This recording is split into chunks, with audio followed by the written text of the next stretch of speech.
paranormal that cannot be explained by scientific methods. Told of a creature that was 6.5 to 7 feet tall. The CIA ran secret mind control experiments. It's a tale of a creature that's been seen by many, but believed by few. And experts say there have been reported sightings of paranormal activity. And there was this creature, and it ran down this hill. They say something was flying over their house, and they have no idea what it was. How the world's most powerful individuals are actually shape-shifting reptilians. My scariest ghost hunting experience.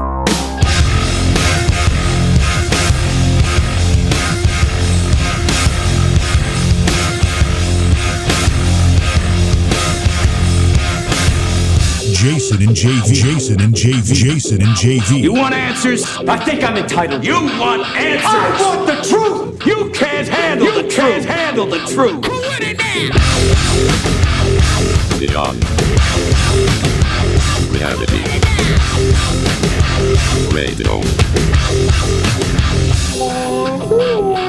It's Wednesday on the West Coast, Thursday on the East Coast. Many are stuck somewhere in between. Welcome to Beyond Reality Radio with myself, Jason Hawes, and the always awesome JV Johnson. It's great to be here. We've got a great show tonight. We actually have two guests tonight. We're going to start the show with Loe Ashcraft, who is an investigative journalist and a broadcast engineer consultant in the broadcast industry as well. He worked with Art Bell for some time. We're going to chat with him about his time with Art Bell. And then, as we talked about earlier in the week, Thomas Hewlett, who is the writer and author of the 12 Stakes series of books, which is a look at vampires if they were part of Alcoholics Anonymous. It's going to be an interesting discussion. I'm very, very curious how this works out. I just want to understand how he was able to merge the two. Yeah, I mean, how does that even start? But it's going to be interesting to talk about that. But here is the most important news of the day. Okay, what? I've got two things to mention about today, and it's kind of because we straddle a line between what would be considered Tuesday or Wednesday and Thursday. Right? Yeah. Okay, we kind of straddle that line here, depending on where you are listening. And there are two things, and I'm going to let you decide which is more important. And when I say you, I don't mean you, Jay, I mean people listening. Oh, darn. Right, well, you can decide too if you want to. May 9th is a very, very important day. May 9th is officially known as National Lost Sock Memorial Day. For all those left socks that the washer magically takes or the dryer magically takes. You want to talk about a paranormal phenomenon.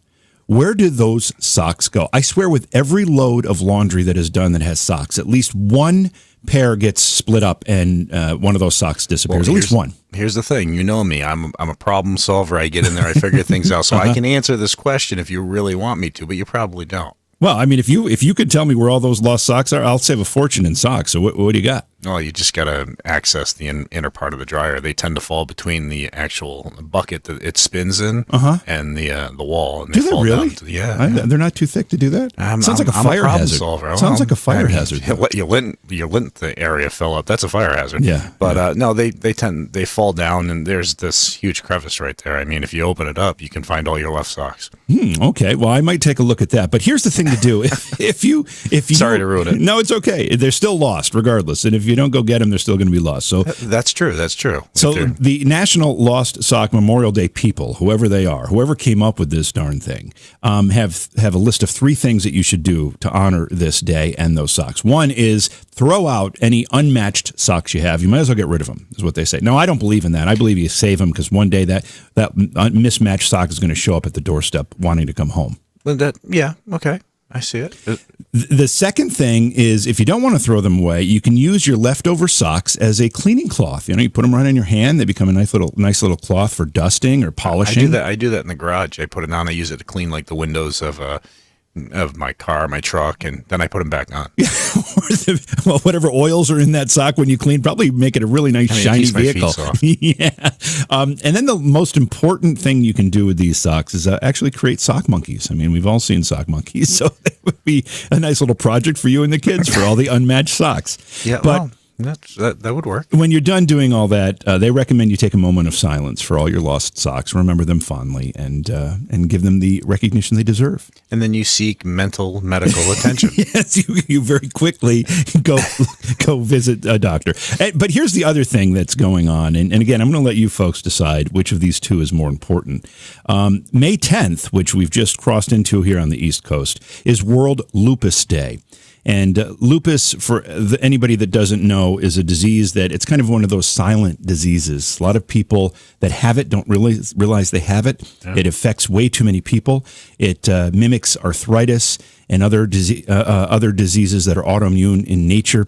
It causes skin irritations and rashes. It attacks kidneys. I mean, it's not a super common disease, but it's common enough that it needs to be addressed. And actually, somebody very dear to me has lupus, and so I hear about this stuff pretty regularly. And Julian Lennon, of all people, John Lennon's son Julian, is the global ambassador for World Lupus Day. And if you want to learn more about this disease, and you should learn more about this disease, go to the website lupus, that's lupus.org. There's also a place you can donate, as they look for cures or medications to help folks with lupus. But May 10th is National Lupus Day, or World Lupus Day, actually. And, it's anytime we have an opportunity to help folks who suffer from an affliction like that, it's worth taking an effort. I have to ask you, though, how do you make the leap from National Sock Day to something as serious as lupus? Yeah, see, I didn't make the leap. I just happened to look at the calendar, and I saw those two things you have on a there. Calendar that actually says National Sock Day? Well, no, it's National Lost Sock Memorial Day. And yes, it does say that. I got to get this calendar. I know. So, again, I'll let you folks decide which of those two things is more important. I know which one's more important to me. And I do think you should stop by lupus.org and, learn a little bit more about that disease. It affects it's getting to summer. It's flip-flops. You don't need socks anyway. So that automatically tells you which one's more important. I agree with you. That's a great way to look at it. If you haven't yet, make sure you head over to facebook.com/Beyond Reality Radio, like the Facebook page for us. Then head to beyondrealityradio.com, where you can find all the stations we are on across the country. And we're constantly updating that list, so check it often. You can also download the free iPhone and Android app. Right there, allows you to listen to past shows, catch the live show, join the online chat, and more. Or just click the pop-up button in the upper right-hand corner of the website and listen to the show right from the website while hanging out with JV, myself, and a great community of people in an online chat room.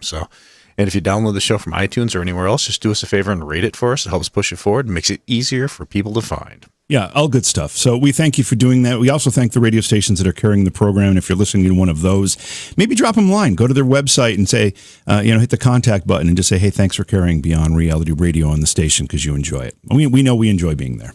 Absolutely. All right, so we're going to take a break and more to come. We're going to get our guests on the phone, but you're listening to Jason and JV on Beyond Reality Radio. We'll be back after this.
Welcome back to the program. It's Beyond Reality Radio with Jason and JV. Write down our phone number. We'll be opening up the phone lines later in the program for your calls, questions, comments. It's 844-687-7669. We welcome any kind of discussion. You know, when we open the phone lines, almost anything is fair game.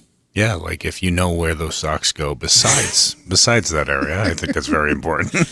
You know, this is one of those paranormal mysteries that you have solved. You've solved a lot of paranormal mysteries in your day. This might be the most important one. Well, I know, and that's why I said I'm a problem solver, and I didn't want to mess it up for you, but I had to be honest with you. No, it's fine. It was fine, and they still are missing. Until they're found, they're missing, and we still should honor them.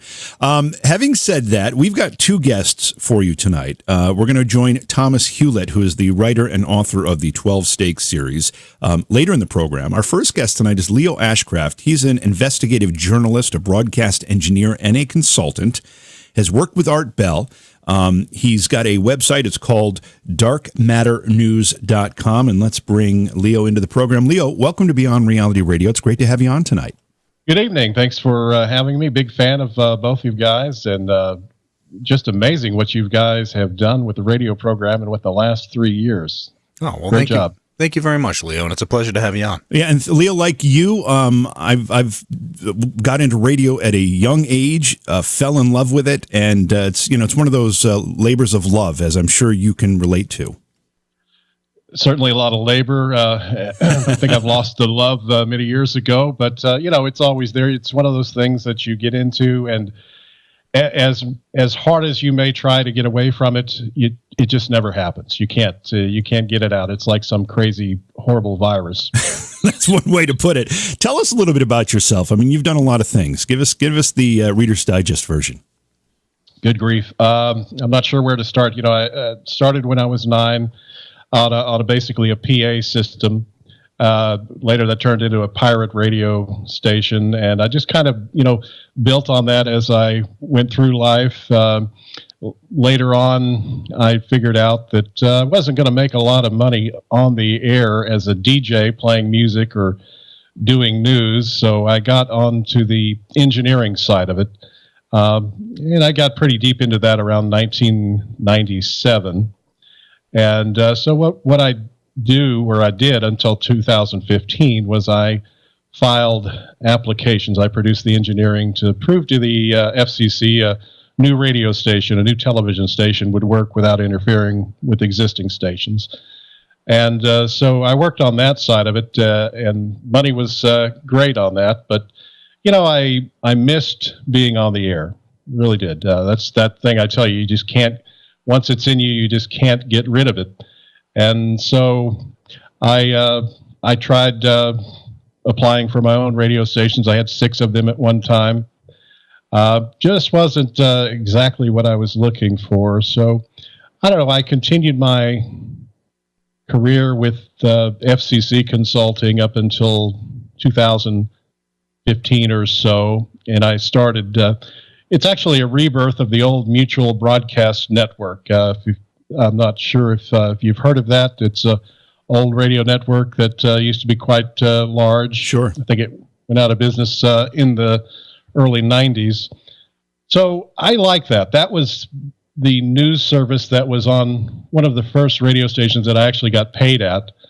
And so I like that. So, and they weren't using it, and the trademark had expired on it. So I started that, and within 3 months we had 200 affiliates. We provided hourly news, kind of like CNN or Fox, and that was working out really well. And then early in 2015, Art Bell had contacted me. Now, I need to back up a little bit because Art and I have been friends since around the year 2000. And the way we crossed paths in 2000 was because of a FCC service that was new, known as low power FM radio. Right. And he got highly interested in that. Now, he didn't want one, but he thought that was a great idea, so he got behind it. And so that's where our relationship started. And that's pretty much all it was. A fellow ham radio operator, WW5 LEO. I've got one of the vanity call signs. And so we would chit-chat back and forth about FCC matters. And, of course, Art got his commercial station there in Pahrump. I believe that was around, my memory fails me, around 2012, I think. Well, anyway, so coming back to 2015, he called me up and said, I'm coming back. I said, again? And he didn't think that was funny. And so, I was running around Disney World that day, and I was surprised to hear him. He said, "Yeah, I'm coming back." I thought he was playing a joke on me. He said, "I'm gonna start my own network, and we're going to come back, and we're going to call it Midnight in the Desert. I wanted to know if you wanted to provide a 5-minute paranormal newscast 3 times a night." And I said, 15 minutes of paranormal news, Art? I don't know. That's a lot of news. Quite a task, yeah. I said, I'll give it a shot. And I did. And it worked out very well. It was a highly rated portion of the program. But, I looked at it, and Art and Keith had this idea that they wanted to be the future, which that's what Art was always looking to be, the next biggest thing. And he thought that it would be a good idea to just be an internet radio program. And so I worked on it for the next 2 months and convinced him that was not a good idea, that 10,000 listeners or so, which basically would have been at the cap, was not going to make Art happy. So I got involved with Westwood One, which you guys, I think, are going through them for distribution, and set up an XDS account with them, and put them on the Big Bird on XDS. And within about a month of doing that, we had him up from about 20 affiliates to over 200. Oh, wow. Yeah. So, and it's Art Bell. I mean, I have to take some credit for it, but I mean, it's Art Bell. Anybody can sell Art Bell. You just have to get past the points of, I know he's retired several times, but this time he's in it, and, until the end. But so that was the hardest part because of all of the previous retirements. But I got them over that, and so we were on about to go on 200 affiliates the following week. And then that's when, around the time things started to go crazy. Now, Art was on board, going national and back to the traditional distribution and with affiliates and that. But Keith was not. He was stuck on the idea that, no, we want to be an internet radio station. We're gonna make changes, and somehow this is all going to work. And so Keith was going one way, Art and I were going a different way. Keith didn't like that, and so Keith kind of worked against both of us throughout that, and that just created a horrible work environment, and a lot of problems between Keith and myself, which trickled down to Art, and it started affecting his show. Because, I mean, the man's in his 70s, and he still sounded great. There's a lot of stress that he had to go through because of all that. And so in the end, his health was, he was having problems with his health in 2015. Not to the degree that he had in the last year or so. But we discussed it, and I told Art that, there's no way I can work with Keith the way he's treating me and the way he's treating other people. So I told him, I'm sorry, I'm going to have to walk away from this because I've got my own health issues, and it's just not worth it. So he said he understood, and then we kind of went on from there. Now he did make some cracks that night on the air that I didn't appreciate, but I don't know. I think he was just mad, and he was kind of fuming, and had to get all that out. Of course, so, of course, he gets stuck sort of the whole thing. But Leo, hold on right there, because we got to take a break, and then I want to get more into this right after that when we come back. Our guest, Loe Ashcraft. You listen to Jason and JV on Beyond Reality Radio. We'll be back after this.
You can go to 1,000 so-called haunted locations. The last few times we've been hearing a baby cry in the house. There's no babies. TV's not on, and it's in the room.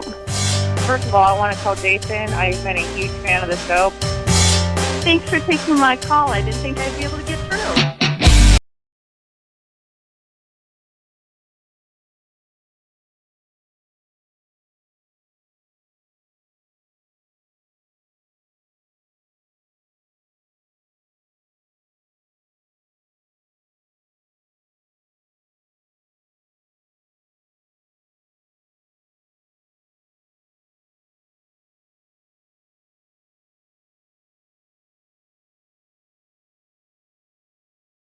Of the 12 Stakes series. This is a fictional book series that takes the idea of vampires and Alcoholics Anonymous and puts them together for what I'm sure is going to be a very, very interesting discussion. That would make just an incredible TV show. Yeah, Vampires, Alcoholics Anonymous. Yeah, and obviously the 12 Stakes title is play on 12 steps. Yeah, I mean, so it's going to be interesting to have Thomas on in just a little bit. But right now we're talking with Loe Ashcraft. He's an investigative journalist, a very accomplished broadcast individual. He's been an engineer and consultant, and we've been talking about his history as he then hooked up with Art Bell and has been working with, or had been working with Art Bell. Of course, we lost Art Bell earlier this year, and I can't say it enough. Art Bell was not only an amazing radio professional, but he opened the door and paved the way for many of us to follow in his footsteps to talk about these topics, whether it's on the radio, on the television, or anywhere else. Well, without somebody like him, I think a lot of the radio companies out there would have looked at the topic as it's something silly, and we're not gonna really do that. And Art opened up the doors in all these places and showed them all that there was such a huge following and interest in this that they really should be looking more into it. Leo, how did Art Bell do it so masterfully? That I think is the ultimate mystery. But I will say, as smooth and with all of the no fear that he approached, that his persona that you heard on the radio was an act. He told me many times that he was as nervous, if not more nervous, before going on the air than when he started many years ago. And that's why 30 minutes to an hour before each show, he would go in and listen to his collection of music, the bumper music that you hear on the air. That was his favorite music, and he would go in and listen to that and try to calm down and sort of get into the mood, the groove for the show coming up. But he certainly was a master. He was a master interviewer. If he wasn't talking about ghosts and goblins and UFOs, he still would have been a very famous radio voice. But he did pick a very unique subject, which I think helped propel him more quickly. I mean, guys, can you imagine what we'd be listening to on AM radio or even online now if it weren't for Art Bell? Would we have all of these different types of paranormal shows? Would we have that popularity that we have today? I mean, it's amazing, that much of this goes back to Art and continues because of Art. But it's interesting to imagine, what if Art hadn't done what he had done? Well, we don't even want to think about that because, first of all, I enjoyed all the work he did just on a personal level. But as a professional, I'm very thankful and grateful for what he did for the radio industry as a whole, but also for what we do here to talk about these paranormal topics that maybe 30 years ago, 40 years ago, nobody dared mention anywhere but in a back room with their hand kind of over their mouth so nobody could really see what they were saying if they were reading lips from a distance. Exactly, and many were simply. I mean, you didn't say that. You didn't say, "Hey, I think I saw this weird, strange thing in the object, a UFO. I think I saw a shadow. I think it's a ghost." You didn't say that kind of thing. They might lock you up. Exactly. So, what projects are you working on now? I mean, you're all over the place. I know you're kind of retired, but do you ever really retire when you have this radio gene in you? No, I think you just sort of shift on to something else. For the last couple of years, I I really have been retired. I haven't been doing much, and that does get quite boring. I do know that there's many things that I have done that I don't really have any interest, and that's my problem. It's been this way throughout my life. I get a notion to do something, to achieve something, and I will get there and.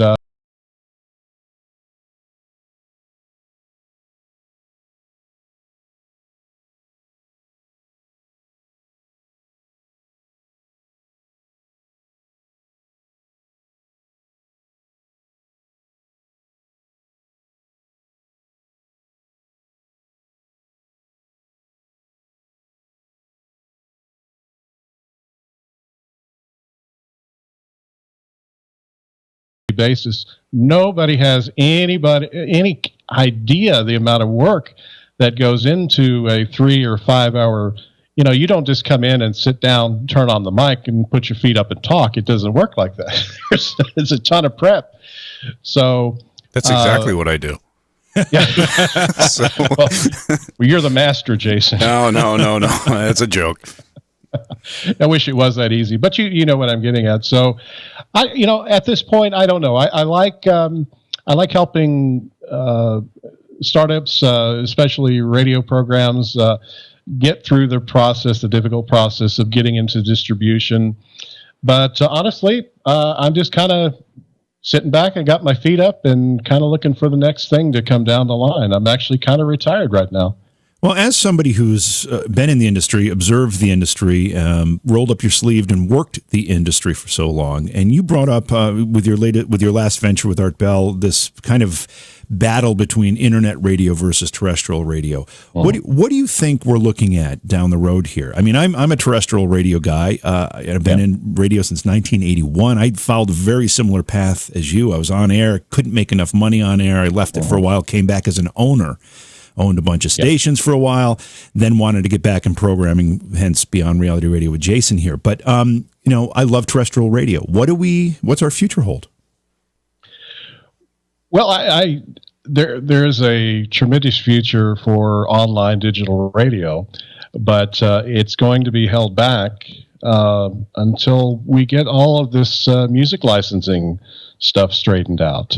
There's so many broadcasters that have left because of that. I've noticed here, even this, comparing to last year, there's a lot of them that are gone, and until there's a fair model that allows smaller broadcasters to kind of make it through the steps until they're a big broadcaster on the internet, that's going to be a detriment for the internet side of it.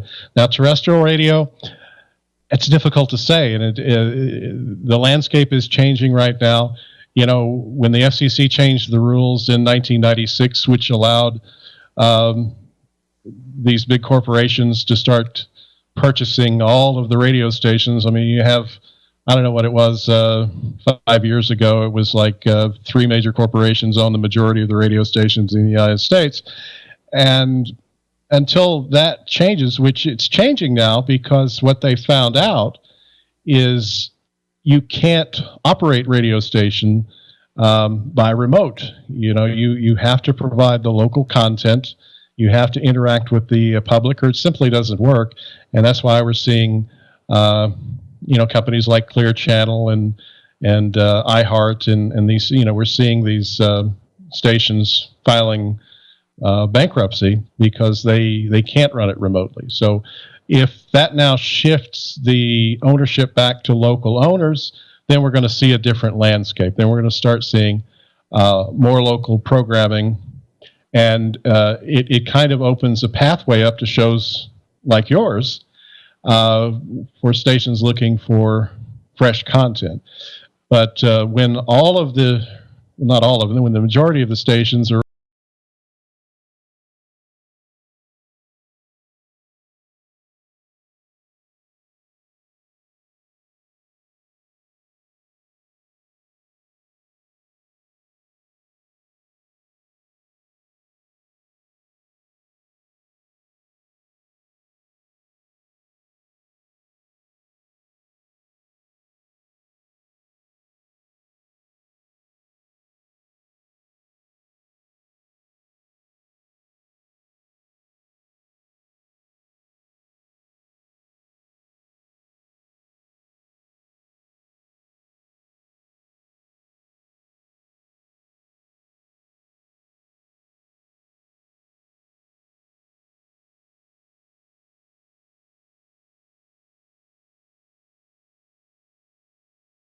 not listening to terrestrial radio. That's not true. People That's are not listening true. to terrestrial radio almost as much as they ever have. But what is happening is the internet is putting the local retailers out of business.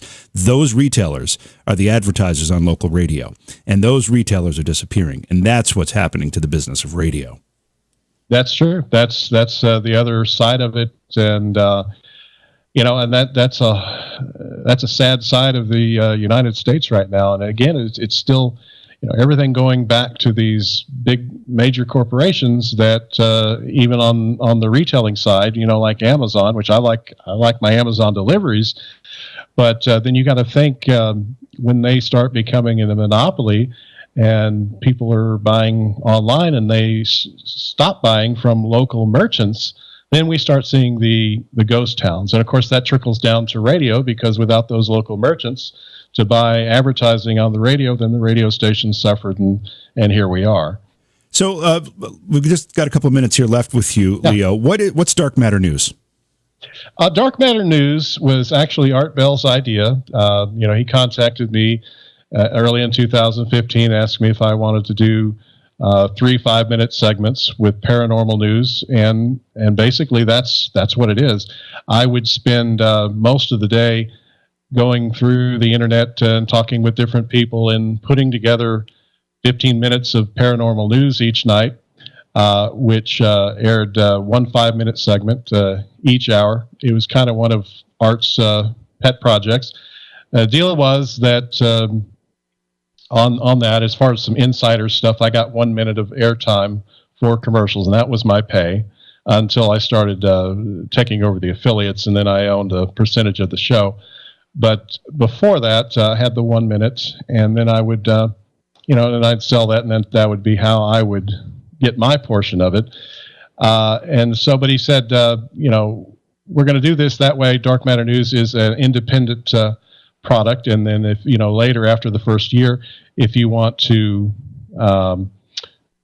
put it on other radio programs, then you can do that. So of course we didn't make it through the year, and I wound up putting Dark Matter News on my own network. I took the Mutual Broadcast Network, and we had started several paranormal talk shows. I actually did one on Saturdays called Midnight Express, and then we did another one called Dark 30 News.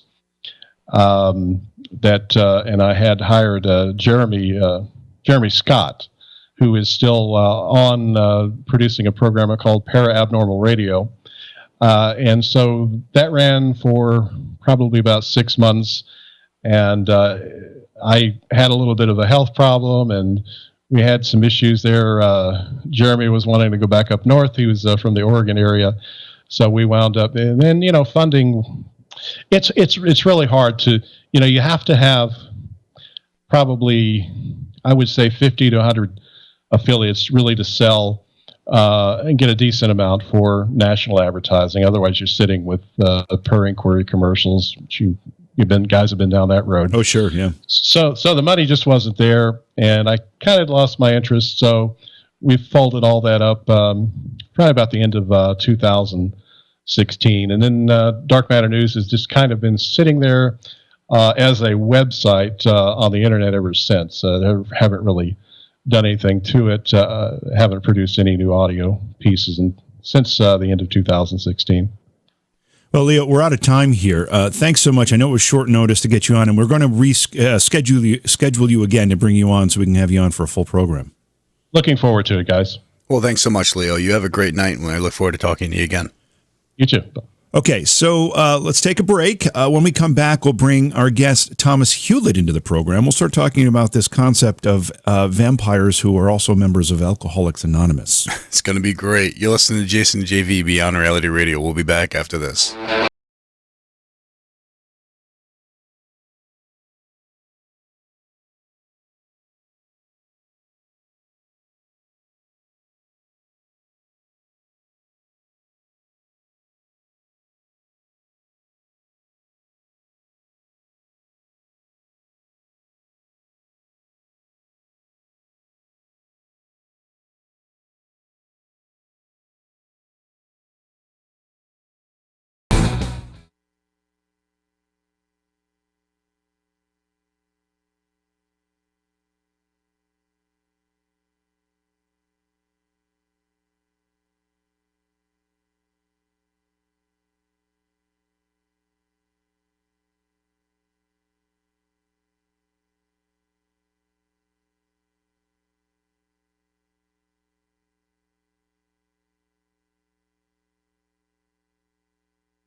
Dude, what's that called? Yodeling? Hocus Pocus by Focus.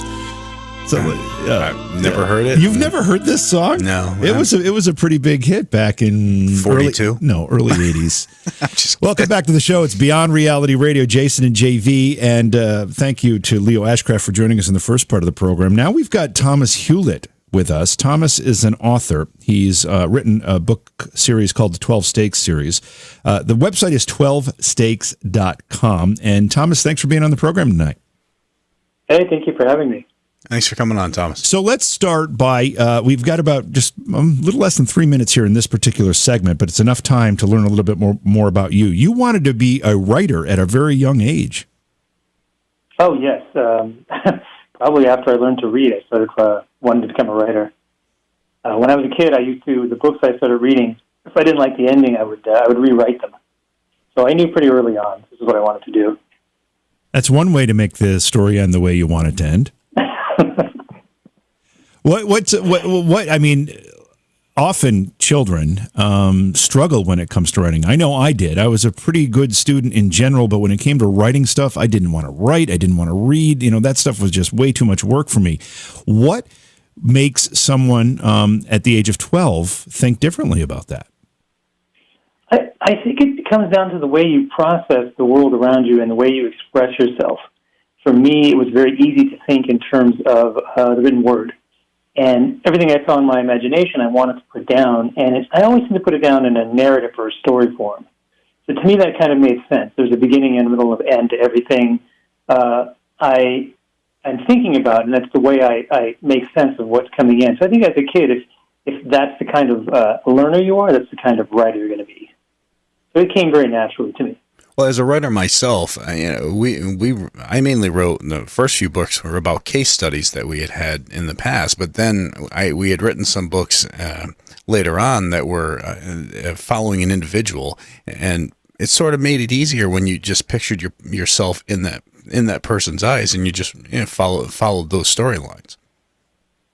Yeah, it's that sense of almost letting the character dictate what they're going to do next instead of trying too hard to force them to do something. So you're kind of navigating that middle way, I guess, of story instinct and your own outline and your own plans for it. It's a great space to write from. We're talking with Thomas Hewlett. Again, he's an author. He's written a series of books called the 12 Stakes series. They kind of are a conjunction of vampires and addiction, Alcoholics Anonymous specifically. We're going to get into what that could possibly mean when we on the other side of the break, because it's an interesting view and an interesting perspective on all this. It's one heck of a mix. Let's just call it that. So if you haven't yet, make sure you head over to facebook.com/Beyond Reality Radio, like the Facebook page for us. Then head to beyondrealityradio.com, where you can find all the stations we are on across the country right there on the website. You can also download the free iPhone and Android app right there, which allows you to listen live, catch past shows, join the online chat, and more. Or anytime, just click the pop-up button in the upper right-hand corner. That opens up a chat room. You can listen right there from the website while hanging out with a great community of people. We're going to take a quick break. A lot more to come. You listen to Jason and JV, Beyond Reality Radio. We'll be back after this.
Paranormal.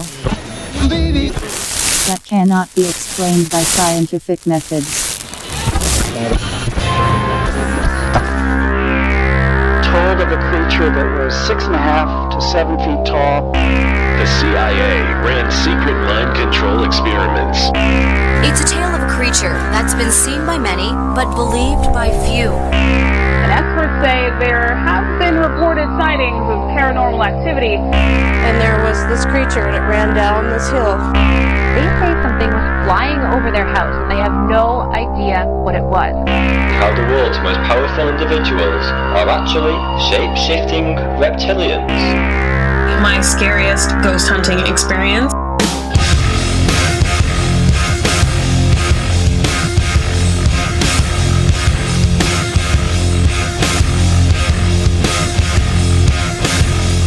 Jason and JV. You want answers? I think I'm entitled. You want answers? I want the truth! You can't handle the truth! You can't handle the truth! Put it down! Beyond reality.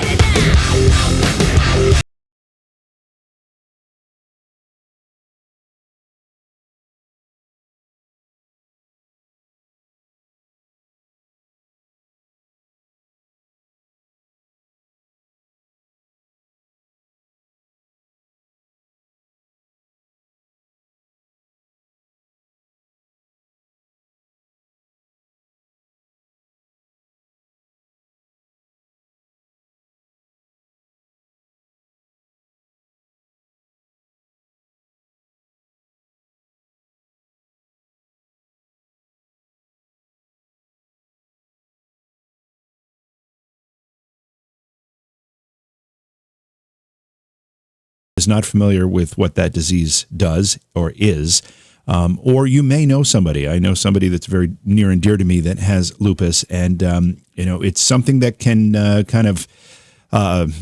live with it for a long time, and then it can flare up, and it can be quite debilitating.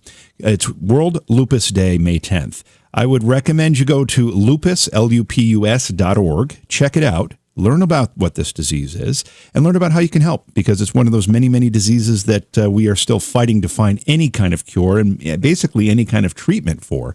It's an autoimmune type disease. It's the body attacking itself. And it's just like anything along those lines, it can be very devastating, especially if a loved one that you know has the disease and you watch them suffer. It's just not something that anybody should have to tolerate. Every little bit helps. It really does. That's right. So again, it's lupus.org. Check out the website and see what you can do to help. Maybe at least get informed. All right. So let's bring our guest back into the program. We're talking with Thomas Hewlett. Thomas, I kind of teased the fact that your stories, the 12 Stakes series, which there's 2 books out now. One is called One Death at a Time. That's the first book number 1. And then book number 2 is Darkness of the Spirit. And book number 3 is to be released at some point. But tell us the story of how you became inspired to write these stories. Well, I was, about 7 years ago, I was still in I was at the tail end of my addiction. And I just reached that bottom point. I ended up in rehab. And while I was there, one of my counselors challenged me to do the thing I was always afraid of doing. And he said, you got a second chance now, so what are you going to do with it? And writing a book was what I'd always wanted to do, finish a story, finish a book, publish it. And when I got out, I was sitting with a writer friend of mine, a guy named Con Ho, and we were talking about ways to use my experience. And he kind of half-jokingly said, oh, you should write about vampires in AA, because he knew I was into supernatural horror stories. And something about the comments just clicked. And the story started unraveling, and just kind of blowing up into characters and outline and the whole world. And what I saw was these great parallels between vampires and addicts and alcoholics. And what I had just lived through, I started seeing these parallels between the monsters in these kind of stories and the demons, the literal demons that they have to live with, and the demons of addiction. It was just so close. The story just started just spewing out from there. Do you mind if we talk about your addiction a little bit on this program? Oh, no, I'm very open about talking about it because I think it's especially now with the epidemic we have of addiction, I think it's a thing that needs to be talked about openly. So because the more people hear me, the more people who will look for help. So if you don't mind, share with us what happened. I mean, addiction isn't something that happens overnight. How did that happen to you? No, it's not overnight. It started, it probably started in high school. I kind of, most people, kids, they experiment with having a beer here or maybe smoke a joint or something, and they, maybe it gets out of hand once in a while. But for me, I jumped in full force. The first drink I had at 17, I had straight tequila and drank until I blacked out. And the very next day, I knew that I wanted to do that again because it was just, I had come home. So I was a kid who I was never comfortable in my own body, my own skin. And to me, drugs and alcohol that was the one place, the one thing I could do to feel relaxed and feel like, okay, I'm normal. So it gave you a way out. In the beginning. Yeah, and from there, it's just, I went to college, and of course, that only amplified everything. So between 17 and, early 30s, I had a full-blown addiction. And it got pretty bad because I didn't have a specific drug that I used. I used whatever crossed my path. So in rehab, they informed me that I'm a polysubstance abuser, which in colloquial terms is a trash can. And it's just, someone who will take whatever you give them. And that was me. So I consider myself blessed to have stopped when I did, because I think if I kept going, there's only one way that could end up. I would be dead. Did you find that, and Jason mentioned this too, that using the substance, whether it was alcohol or drugs of another kind, was an escape for you, or was it more that the people that you were doing it with, you felt at home with those people? I felt at home with the people, but I felt like we were a group of people who were basically self-medicating. I use that term on purpose because I think a lot of people see addiction as a problem, and it is for everyone else in your life. But for the addict, those drugs are a solution. It's just the best solution they have to everything that's going on with them. But it's hard to describe, but it is a place where you kind of sink to the bottom with a bunch of other people, and you all validate each other's misery in a way. But yeah, I started to see myself as garbage, really, just kind of like at home in the gutter, kind of feel. My jobs got lower and lower down the pay scale, and fewer responsibilities. My apartments got smaller and smaller, and more just shabbier and shabbier. And it's just slow sinking down. You just kind of drift away, and there's no shortage of people who will join you on that journey. Yeah. I think we've all encountered somebody in our lives that has an addiction problem, and we've seen the damage it can do to that person. And the families. And the families, that's right. Would you say, Tom,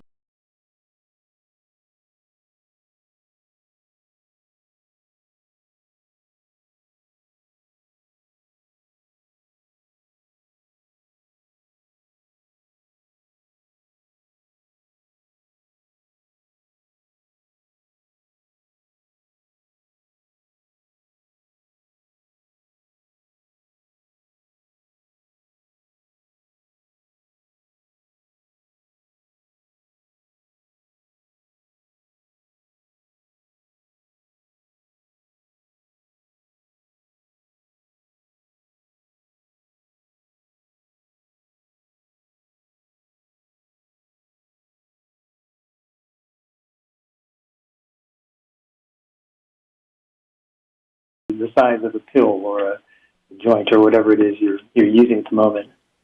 And we're not, this program wasn't supposed to be a discussion about addiction per se, but one of the things we're trying to establish here is when Thomas ended up writing his books here, the 12 Stakes series, he was using his experience as an addict and bringing a sci-fi horror element into it with the vampire plot.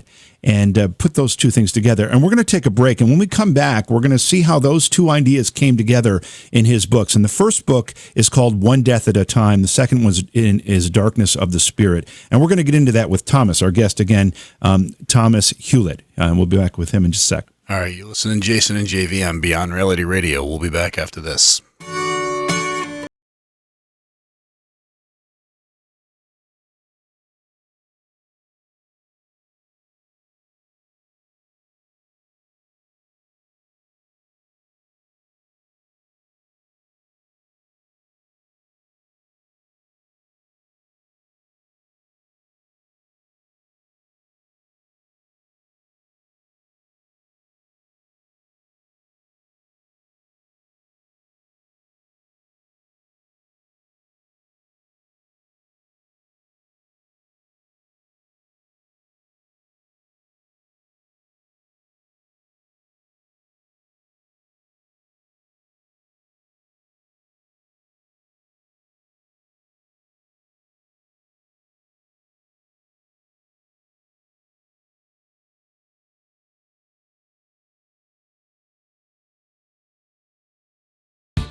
program. It's Beyond Reality Radio, Jason and JV. Our phone lines are open at 844-687-7669 if you'd like to join the discussion. We're talking with Thomas Hewlett tonight. He's the author of the 12 Stakes series of books. You can visit the website 12stakes.com and get some more information about the book series and about Thomas himself. And we've been talking about, very openly actually, talking about Thomas's battle with addiction, which ultimately led him to write these books. And one more question about what you dealt with as an addict, Thomas. When you went to rehab, was that a voluntary move, or was it something that you were forced to do?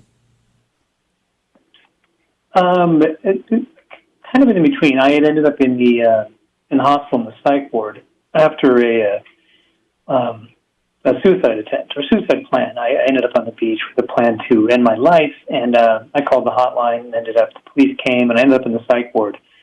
And from there, I was given the chance to, when I left, to go into rehab. And my family, my wife, everybody basically said, you need to do this. There's really no option here. And would you say it saved your life? It definitely saved my life, yes.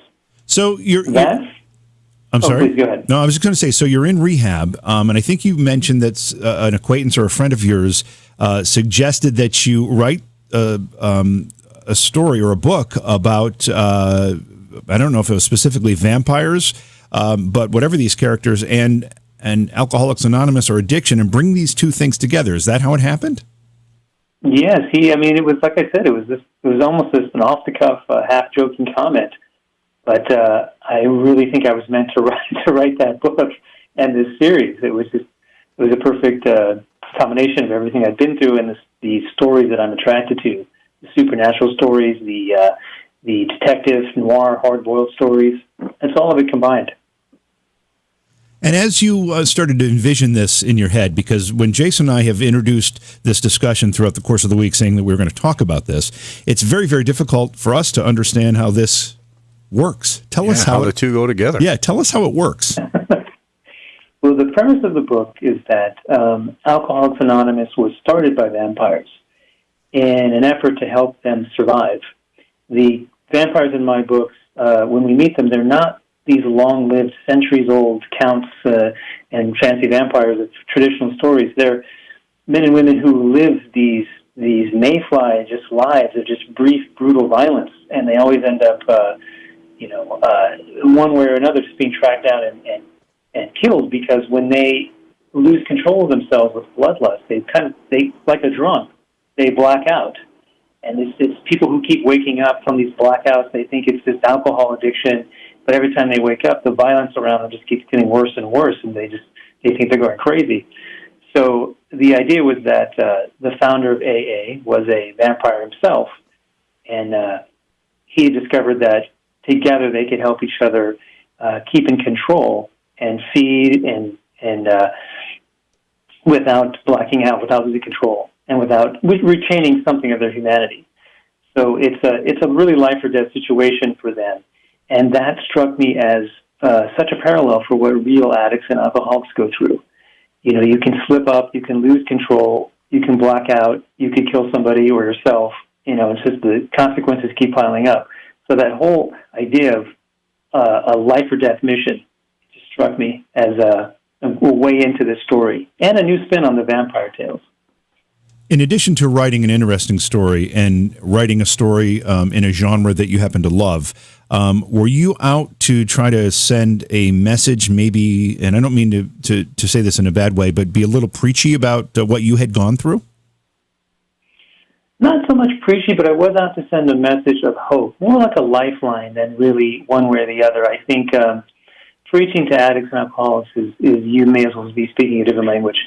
But if you share your experience, that's what lets them know that, somebody gets me. I'm not alone. I'm not.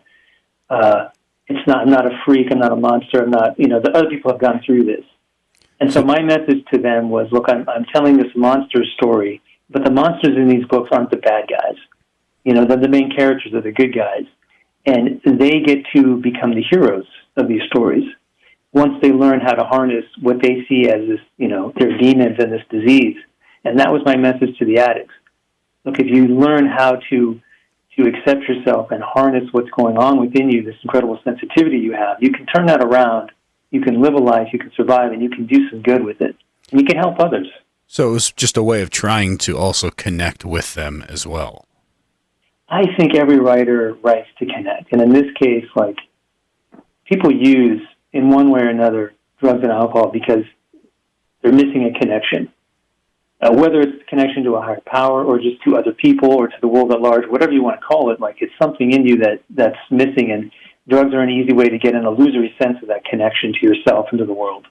And so I want to give people, a real connection, and for myself too, and I want my writing to reach people.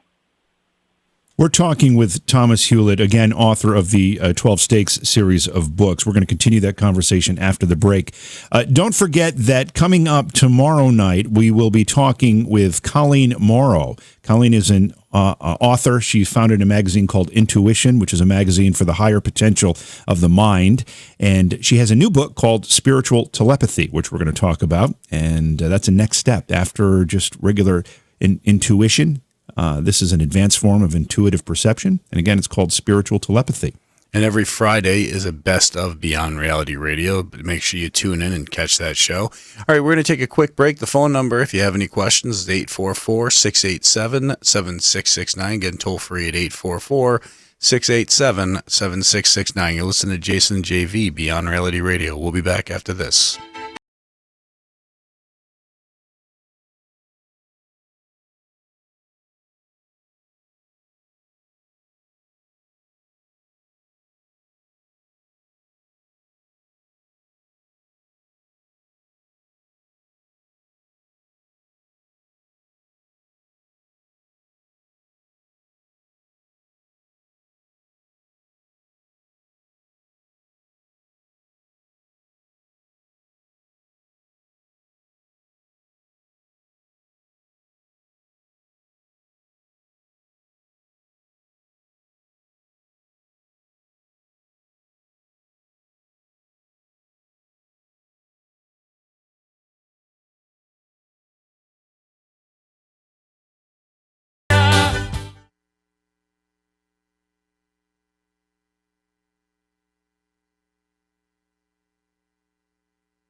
The show, it's Beyond Reality Radio, little bumper music from the Beatles there, the Fab Four. Some say the Fab Five because George Martin was so important in the Beatles' success and their sound.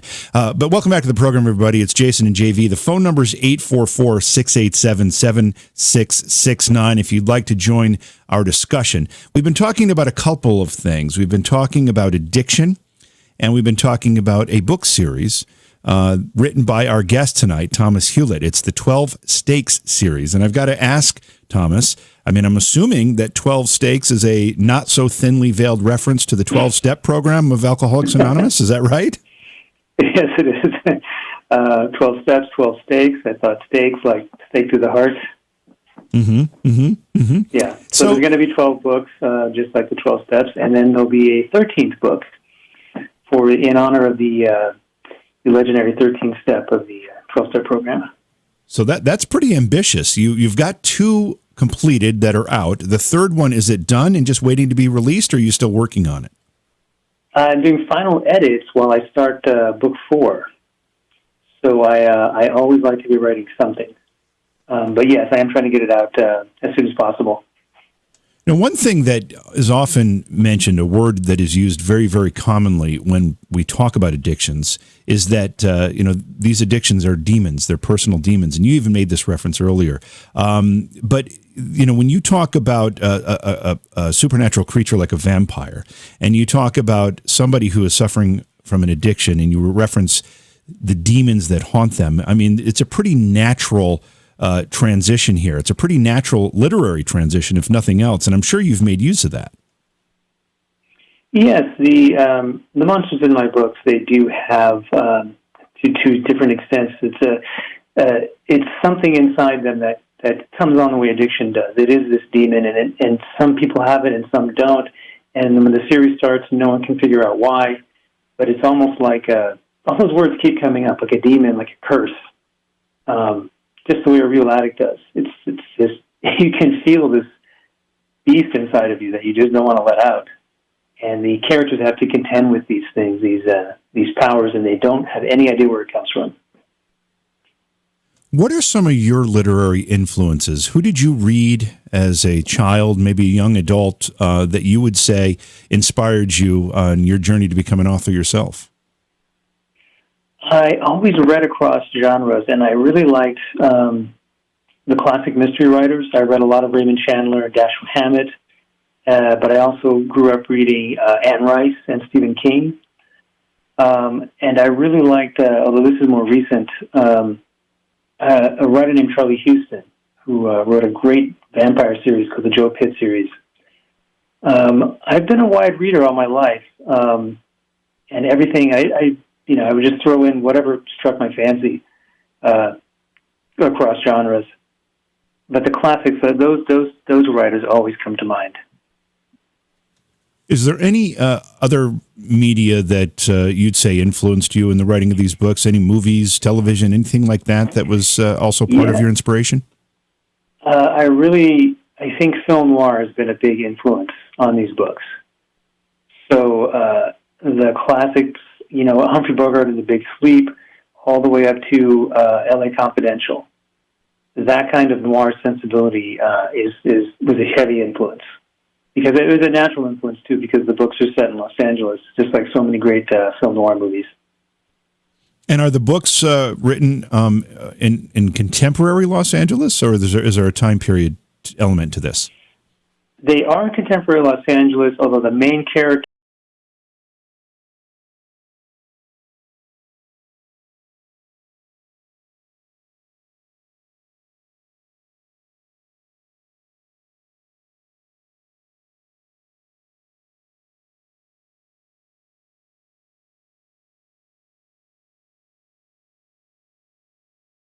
Los Angeles. We're going to run out of time rather quickly here, so there's a couple things I think we need to talk about. You must have advice for people or families of people suffering from addiction. I mean, having lived through it yourself and having recovered from it yourself, you must have some words of wisdom for those who are still battling with it. To other addicts who are still suffering, I tell them, you you can't win, number one, but you don't have to fight. This idea of surrender is crucial. So accept the fact that the addiction is not your fault, but you always have the power to do something about it. You always have the choice to get help, to reach out and get help. So I love to give people a reminder that they have, addicts think of themselves as powerless because the addiction just physically is just overwhelming. You think you're out of options. You think your life's over. You don't know what to do. You always have the choice. You just have to reach out to somebody. There's so many people who will help you. There's other addicts who are just waiting for your call. And that is always a power you have, a choice you have. Well, I think that's important. I think that's important too to me. I think that's important that they know that as well, because a lot of them think that they don't have any other options, and their addiction, whether it be a bottle or needle or something else, is just their only way.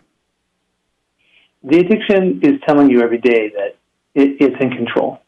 This is your life. This is who you are. You know, you're a terrible person. It's even worse words than that, but it's always telling you that you're not in control of your life.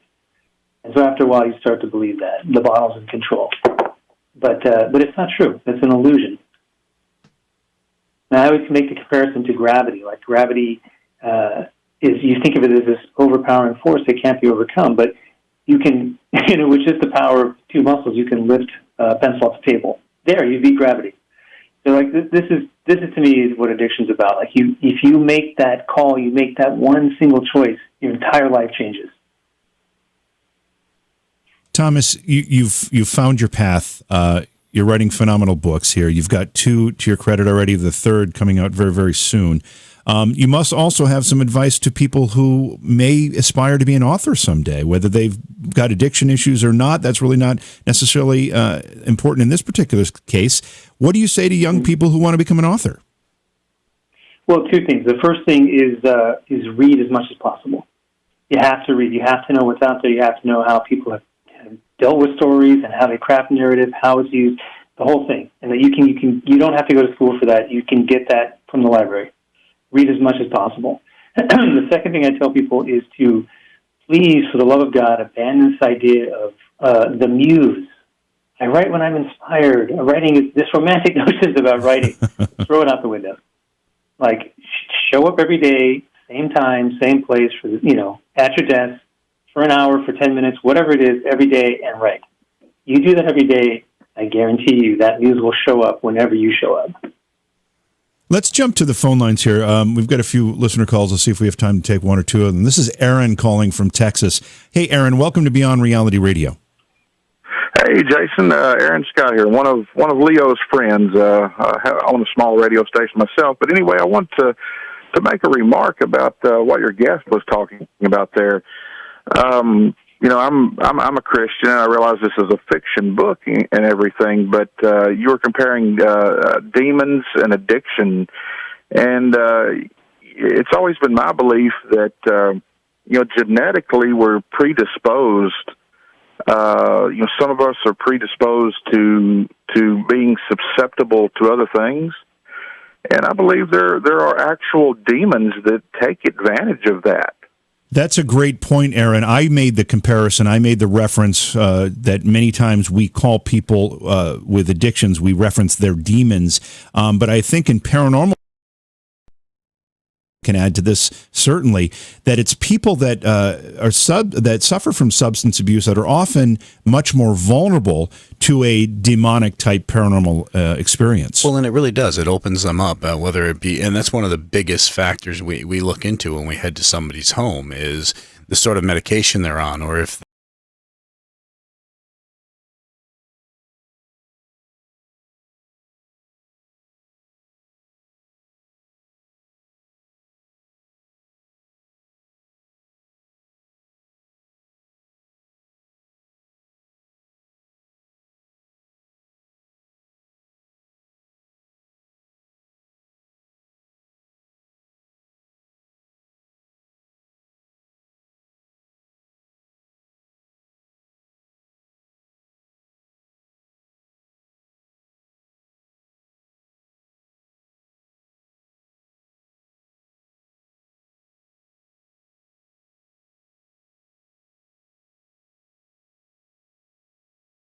all out there within a couple of years. That's approaching Stephen King territory as far as being prolific. That's a lot of writing in a short period of time. I am driven by a passion with these books. It's really taken over in a great way. And I would love to get the whole series out there so anyone who comes along can just binge read their way through them. I think that's the way media is going anyway. But I'm not going to feel I'm not going to feel comfortable until these books are just out of my system. Well, and I know how it is. It's funny because like I've taken a year to write a book, and somebody can read through that in less than a week, and you're like, oh, but it took me a year to write that thing. Yeah, exactly. So it's one of those things where you want to get as many as you can out as quickly as possible. I've seen you type, Jason. You type very slow. It's the one finger method. But that's why I have my 10-year-old do it for me. Where can people get a hold of the books, Thomas? The books are available online anywhere in Amazon, Barnes & Noble. I've got, I believe up on the Apple Store still. I've got, through Amazon, I've got the ebooks and the print books. So, and if nothing else, you can come to the website and get them through there as well. Great. Well, we appreciate you sharing not only your personal stories, but the stories that you wrote about in the 12 Stakes series. We're looking forward to number 3 coming out soon. And take care. And again, thanks for being on the show. Yeah, and just the challenges. Thanks so much for having me. And the challenge, and congratulations on the challenges that you've overcome. I think that's just huge, and that just shows the inner power you have to be able to do that. So congratulations. Thank you. Thanks. Again, the book series is called the 12 Stakes series. Our guest, Thomas Hewlett, and you need to check out the website as well. It is 12stakes.com. It's spelled just like it sounds. Do we have time to take if we get some calls for our psychic experiment tonight? I think we do. And now, all right, if you've been listening to the show, if you haven't, we'll fill you in. We picked one card out of just a normal deck of cards. It's not a joker, of course, but it's one of those cards, and we still have this card. Nobody's been able to guess it yet. If you've listened to the show in the past, and you've been able to sort of deduct the cards that have been chosen, it's going to leave better odds. But think of it, we look at it as either a remote viewing or just luck of the draw, or whatever you want to call it. You know what's going to happen one of these days? We're going to draw one of these cards, and we're going to take calls, and the first person's going to get it immediately. And when that happens, we have to draw another one, see if they can continue to get them, because someone out there is going to have this psychic/remote viewing capability, and they're going to thwart this process pretty quickly. Yeah, this is true. This is true. But we still have that same card. Give us a call, and if you can guess the card, you win. What do they win, JV? Yeah, we'll send it. We got a T-shirt. A T-shirt. How about that? Nice T-shirt. It's one that JV's wearing. Yeah, this one's actually still stinky and sweaty. And, it's going to have all my essence. The yard work in it today. No, but we'll send you a nice brand new T-shirt. So, all right, so the phone number is 844-687-7669. Again, toll free at 844-687-7669. What do you got, JV? I was going to say the phone number because you were about to. Oh, but you would have added an extra 6 on there. I might have thrown a few extra 6s in there. It just happens. So we're going to take a quick break. Call in now, and we'll start taking your calls when we come back. You're listening to Jason and JV Beyond Reality Radio. We'll be back after this.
Welcome back to the show. It's Beyond Reality Radio. Jason and JV. This is how it works. We have a playing card that we drew from a regular 52-card deck. We've had it for a couple weeks now. We've only done this a couple nights, though, so not too many people have had an opportunity to try to figure out what it is. But it's an attempt to see if you might have any remote viewing or psychic abilities. Jason and I will focus on the card.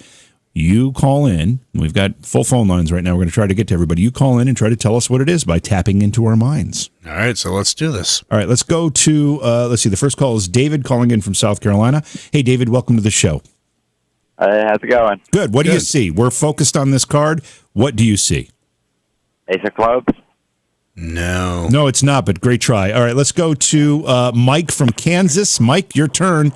We are focused on this playing card. Tap into our minds. Tell us what you see. Okay.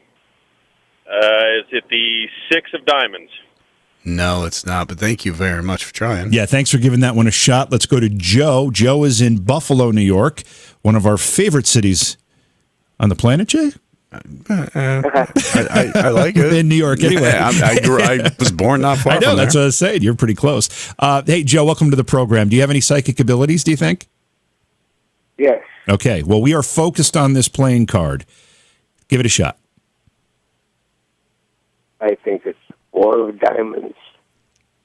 No, sorry, bud. Thanks, Joe. And just tell everybody in Buffalo we said hello. Okay, let's go to Roger in Florida. Hey, Roger, it's your turn. We're focused on this playing card. We're looking at it. We're thinking about it. Tap into our minds. Tell us what you see. Eight of Hearts. No, sorry, Roger. It's not, but thank you for calling in. Boy, this might be a tough one. You know, sometimes the wavelengths just aren't. I don't know. I'm telling you, I don't know the what little it is. cheat is just to listen to when we do it, and mark. Why are you telling people how to cheat? You're not supposed to tell people how to cheat. I told you where the socks really were. That's not cheating, though. All right, let's go. Let's see. This is Megan is in Kansas. Hey, Megan, welcome to the program. Megan, are you somebody who you feel like you've got some psychic or remote viewing abilities? I do, and I dreamt of a fire in North Kansas City 2 nights ago, and we had one, and I'm just seeing slow it down. hard. Slow I down. don't know Slow what down. Slow other down. cards you guys have mentioned, though. Slow down. Slow Okay. down. I want to hear about this. You had a dream about a fire, and it actually happened? I did. Are you guys are in St. Louis, right? Yes. If I'm not mistaken. Well, we air in St. Louis. Yes. It's one of the stations. Yeah, we're not in there. Well, I but listen all the time. I live in the Kansas City area, and there was a fire in North Kansas City. Okay. And I woke up, and I had been sleeping at the time the fire started, and I dreamt of it, and I thought it was a plane crash, and it was in the exact area that I had predicted in my dream. Wow, that is pretty amazing. This might be a little. The night before that, you guys had someone on about precognitive dreams, maybe? Mm-hmm. Yep. Okay, so that's where I'm standing with it.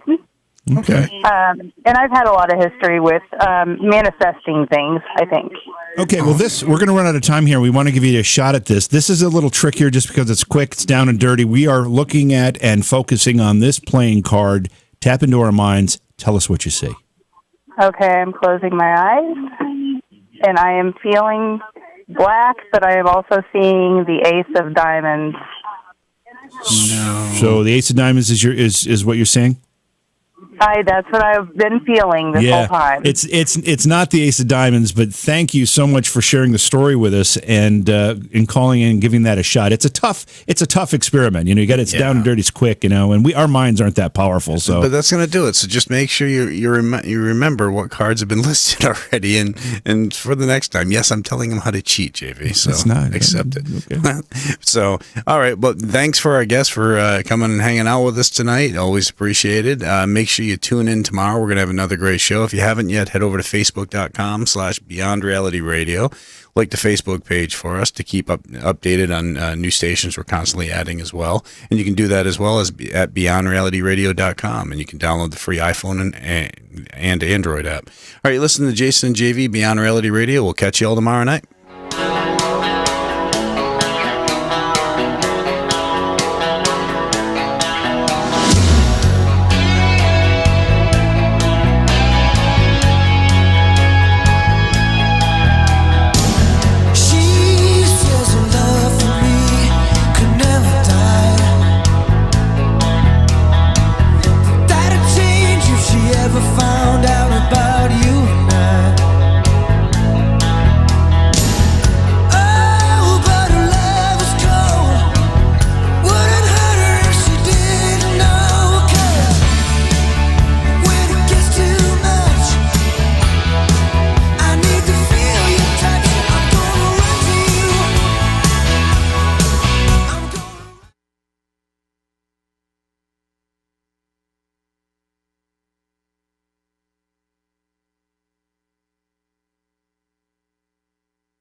Hey, and a big thanks to all the YouTube streamers and chatters. I really do appreciate you guys joining us here. Share the YouTube channel with your friends. Tell them to subscribe. Just like I tell you to subscribe and I tell you to like those videos, have your friends do it too. Okay? Good night, everybody. We'll see you tomorrow night.